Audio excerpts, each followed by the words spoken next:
On today's General Hospital recap. In Baden-Baden, Germany, Carly is losing her mind in a hotel room and is surprised when Jack shows up. Carly tells him Michael needs to be isolated and hospital staff aren't letting her in. She understands he needs to be at this clinic, but Jack says maybe they're keeping her away to help Michael's recovery.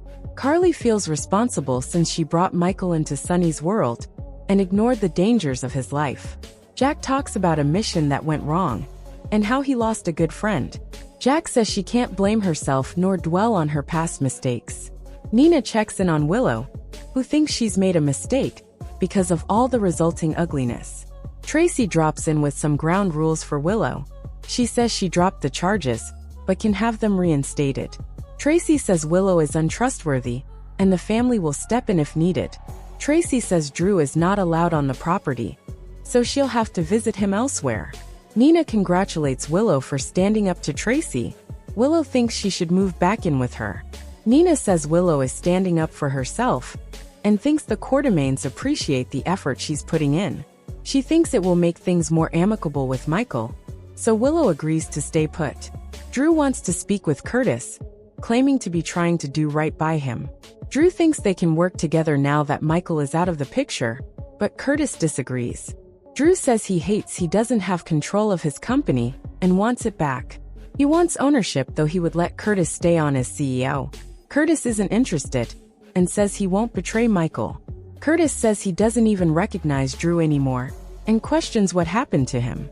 Drew says he and Willow weren't trying to hurt Michael. They just developed a real connection. Curtis thinks Drew has to find a way to live with himself. Drew says he's giving Curtis one more chance to reconsider, or he'll do everything to tank the company. Curtis tells him to F off. Jocelyn runs into Trina at the hospital, who is there to visit with Kai. Jocelyn then heads to Turning Woods to volunteer. Stella checks in on Kai, who believes he's being released soon as he's waiting for the orthopedist. He wants to get back to football as soon as he can, but Stella doesn't want him to set back his recovery. Trina talks to Stella about how she misjudged Kai when she first met him. Kai tells Trina his orthopedist says he'll never play football again. Lulu is still trying to get Maxie to hire her at Deception, but Maxie feels she'd be miserable in the job. Brooklyn is also not happy to see Lulu, because she doesn't want to work with her. Lulu doesn't understand why, but Brooklyn feels like Lulu would always be critical of her decisions. Maxie agrees, saying they hate each other, and it wouldn't work out. Lulu is upset, but Brooklyn goes to bat for Maxie, and how her hard work kept Deception afloat. Lulu says she knows things have changed, and she's trying to catch up. She admits she felt threatened by Brooklyn and Maxie's new friendship. In the recent episode of the ABC soap opera General Hospital, Stella encouraged Kai to focus on getting better, while Lulu's comeback caused tension and led to some unexpected team-ups at Deception. At the same time, Anna and Laura face Sidwell, uncovering secrets about his past and his arrival in Port Charles. Meanwhile, Kai got to know that he wouldn't be able to play football anymore, and Trina stepped in to support him. Meanwhile, Tracy decided to hire Lulu. The effects of Sidwell's plans continued to cause trouble, with Anna and Laura determined to connect him to the recent chaos. Amid these developments, the General Hospital episode laid the groundwork for future twists. With new alliances forming and old wounds reopening, the stage is set for a dramatic week ahead in Port Charles. Stella encourages Kai, but his future takes a turn. Stella went to see Kai and told him to concentrate on getting better instead of trying to return to the field too quickly. Kai, feeling hopeful about leaving the hospital soon, mentioned that he would stay at PCU for another year because his plans to join the draft were delayed. Stella expressed her relief, emphasizing the importance of taking his time to heal. But after Stella left, Kai's bone doctor told him he would never be able to play football again. When Trina came to see how he was doing, she found Kai completely heartbroken. The news left both of them struggling to figure out what the future held and what it meant for Kai's dreams.